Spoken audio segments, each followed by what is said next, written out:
Today we're looking at two mid-size family sedans, the Hyundai Sonata and the Kia K5. We'll learn a bit of their history and how they evolved into what they are today. We'll also see how the latest models compare to each other. Or, if you're buying used, we'll see which models are best to buy and which ones you should avoid. So hop in and let's go for a ride.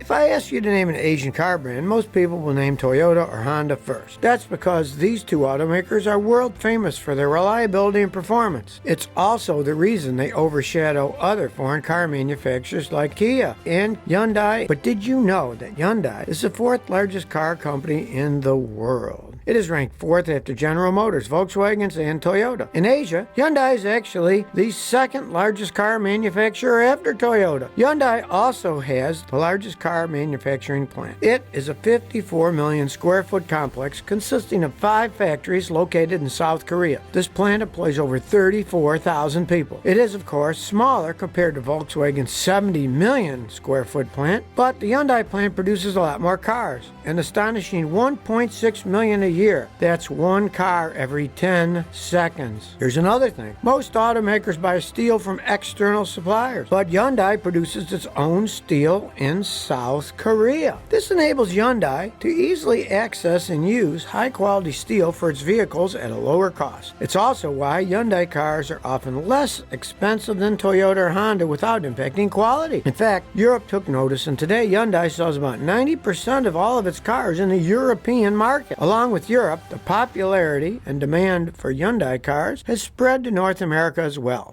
The word Hyundai in Korea means modernity. This makes sense given that the company's current marketing slogan is new thinking, new possibilities. The Hyundai logo is more than meets the eye. Many people think it's a slanted H, but it is also more than that. It's also a stylized outline of two people shaking hands. So who are these two people? One represents the Hyundai company and the other is the customer. The handshake symbolizes the trust and satisfaction between the company and the consumer. What's more, the oval circle around the H badge signifies Hyundai's global outreach.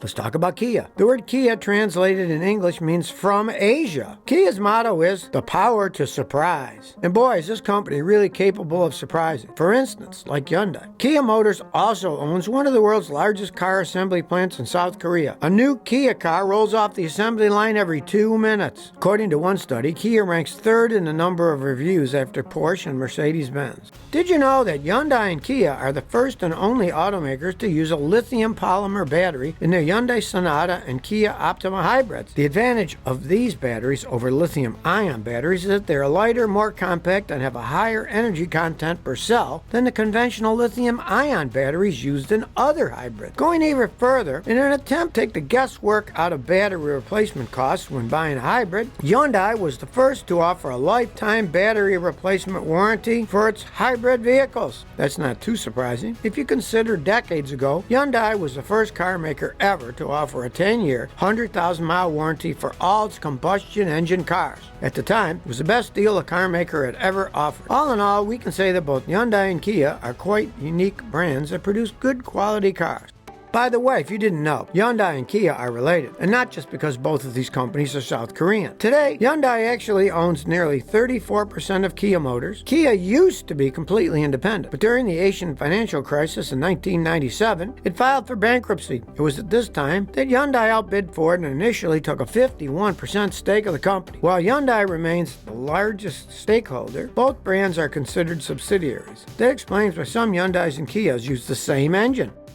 But now let's take a closer look at the models of the Hyundai Sonata and Kia K5. Believe it or not, the Sonata accounts for over 25% of Hyundai's total sales. Well, this shouldn't be too surprising, considering Hyundai put a special meaning into the name Sonata. In the world of music, the term sonata refers to a musical piece performed by an instrument. Hyundai's engineers had the same philosophy. They aspired the model to always be at the top of the company's production and sales. The Sonata should be, figuratively speaking, always performing. While the first generation of the Sonata didn't receive much fanfare and was not all that good, it explains why they only sold 1,029 Sonatas the first year, but it later surprisingly turned out to be a top seller of the company. Now, after 7 successive generations of success, we can say the Sonata has been performing beautifully.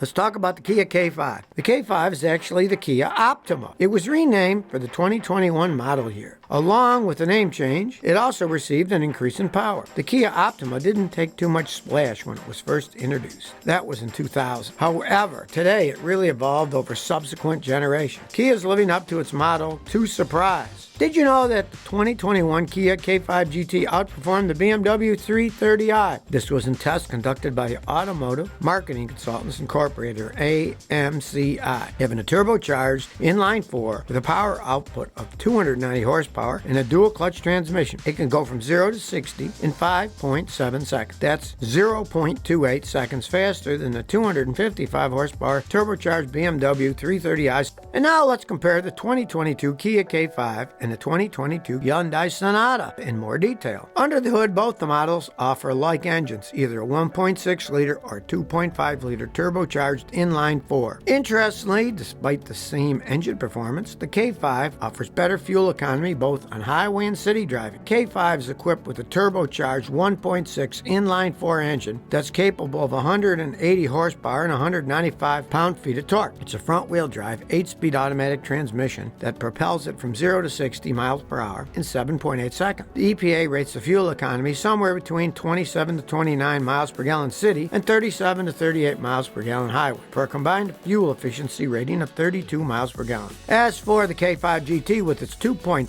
turbocharged i4 that generates 290 horsepower and 311 pound-feet of torque, the K5 GT can accelerate to 60 miles an hour in 5.7 seconds. Fuel economy drops to 24 miles per gallon city and 32 miles per gallon highway. The 2022 Kia K5 offers more interior space with an option for all-wheel drive, while the 2022 Sonata only comes with front-wheel drive. The standard configuration of the K5 LXS comes with the safety feature called Safe Exit Assist, in which the car alerts passengers who are exiting the car if there are any potential dangers approaching. By the way, the 2022 model has a new surround camera system. Let's contrast that to the 2022 Hyundai Sonata. The SEL Plus and Limited models are both front-wheel drive and are fitted with the same 1.6-liter turbo 4-cylinder engine, producing the same 180 horsepower and 195 pound-feet of torque. But it has slightly less fuel economy. The EPA rates it as 27 miles per gallon city and 37 miles per gallon highway. So what's new with the 2022 Hyundai Sonata? The SEL Plus now comes standard with a panoramic sunroof and an upgraded navigation and audio system. The Sonata Hybrid Limited also received a solar sunroof. The rooftop of the Hyundai Limited comes with solar panels that can power the battery for up to 2 miles of range every day. Incidentally, the Sonata Hybrid delivers up to 52 miles per gallon in combined drive. The bottom line here is that all these innovations help make the car more fuel efficient to help save money. For those who love tech goodies, Hyundai offers some interesting technology. One of them is a Remote Smart Parking Assist, RSPA. This system can make the car move forward and back in a straight line without a driver behind the wheel. The driver can stand outside the car and control the system with his key fob. So imagine you need to pull out of a tight parking space, but it's impossible to open the doors to enter your car. With the Remote Smart Park Assist, you can remotely move the Sonata from outside the car. You drive it out in a straight line with an open place and simply open the doors and jump in. Let's hope people decide not to race their cars against each other with no one in them, like remote race cars. For added convenience, Hyundai Digital Key technology, you can use your Android smartphone as a car key. The system takes advantage of NFC technology, so you can use your phone to open and close the car doors and even activate the engine start system. Another cool technology available to the Sonata is the Rear Occupant Alert with ultrasonic sense. With this system, the Sonata can sense movement within the car for up to 24 hours after you left the vehicle. This is something parents will especially appreciate from Hyundai. Let's say for whatever reason you inadvertently left your sleeping child in the back seat of the car. As soon as he wakes up and moves, the ultrasound system detects his movement and immediately honks the horn, flashes the lights, and sends the Sonata owner a notification through text message to alert them of motion inside the car. If you're looking to buy a used Sonata or K5, then here are the years to consider or avoid. Let's dive right in and talk about the Hyundai Sonatas from 2011, 2012, and 2013. These models may contain defects leading to engine bearing failure, overheating, oil consumption, and connecting rod detonation. All of these problems will lead to costly repairs and may even be safety issues, so it's wise to take caution on those model years. As far as good used Sonatas, the ones worth considering are the 2016 to 2018 models. How about the Kia K5? Well, for used ones, namely anything before 2021 model year, they'll be called the Kia Optima. Let's start with the worst years and end with the good. So the worst model year for the Kia Optima is 2011. Actually, that's the year the Optima made its debut. Problem here is engine failure, which might cost on average $4,600 to repair. But it isn't the only bad year to avoid. Up until the 2015 model year, the Optima had various steering problems, fuel system problems, electrical problems, faulty brakes, and paint problems. But for the 2016 models and later, most of the problems have been addressed. So look at those years if you're wanting a used Optima. But now you tell me, which do you prefer, the Hyundai Sonata or the Kia K5, and why? Also, if you have any funny or terrifying stories with the Sonata or K5, leave a comment below and share your experience. If you like this episode, subscribe to my channel. Thanks for your support.